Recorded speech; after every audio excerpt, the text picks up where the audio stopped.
He who sees self in all beings and all beings in the self, it is surprising that even such a wise Muni continues to experience the sense of mindness, Mamattav. क्या बोला जा रहा है? True seer, a Muni who has realized that there is no difference between self and the world. All beings are projections in consciousness, and consciousness alone is. Then how can such a person still operate with the mindness, Maya Bhav?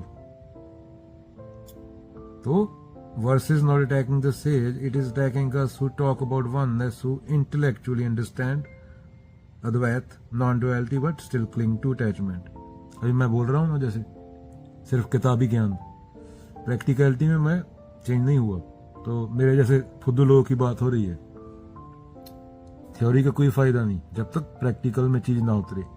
क्या बोला जा रहा है हिंदी में? जिसने देखा कि मैं सभी में हूं, सेम चेतना, और सभी मुझ में है, और ये मैं भी कोई सीमित व्यक्ति नहीं बल्कि शुद्ध चैतन्य है, वह मुनि है, ज्ञानी है। यह श्लोक क्या कह रहा है अरे आश्चर्य, इतना जानने के बाद भी उसमें ममता कैसे बनी रहती है। यह क्या बता रहा है? यह सीधा सेल्फ डिसेप्शन पर वार है जो हम खुद को धोखा देते हैं। बहुत लोग कह देते हैं किताब में पढ़ के मैं आत्मा हूं, उससे वो कबीर थोड़ी हो गए। कबीर तो एक ही थे, सब ब्रह्म है, मैं कोई व्यक्ति नहीं, परंतु जीवन में वही पुरानी ढकोसले, मेरा बेटा, मेरा विचार, मेरा धर्म, मैं काला तू गोरा, मैं ये तू वो, मैं बड़ा तू छोटा।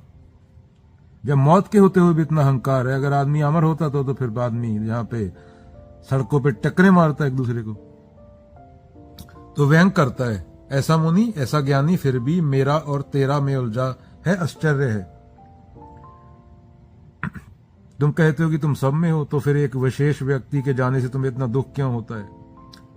हर रोज लाख आदमी मरता है, तुम्हें उसका दुख होता नहीं, और तुम बोलते हो तुम धार्मिक हो। तुम कहते हो कि तुम शरीर नहीं, पर जब कोई तुम्हें मोटा कह दे तो तुम उसको टक्कर मारने को जाते हो डंगर जैसे। जब पतले को पतला कह दे तो सत्य का गुस्सा थोड़ी आ रहा है, अहम है वो जिसको गुस्सा आता है। सत्य को कैसे गुस्सा आएगा? जिसने समझ लिया कि सत्य ही है, उसके अलावा कुछ है नहीं, उसको गुस्सा आ ही नहीं सकता। गुस्सा आ रहा है तो अहम है। तुम कहते हो कि तुम विश्व आत्मा हो, फिर अपनी गाड़ी, अपना मोबाइल चोरी हो जाने पर टक्करे मारते हो, रो रहे होते हो, मेरा फोन, मेरा फोन।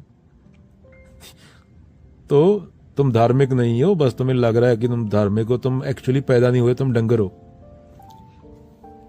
तो ये श्लोक खतरा है उन लोगों के लिए जो किताबें तो पढ़ लेते हैं, मोस्टली तो किताबें भी नहीं पढ़ते, पर जीवन में वही पुराने झूठ, वही पुराने राग द्वेष, वही मेरा तेरा, ज्ञान को सर पर रख के घूमते हैं।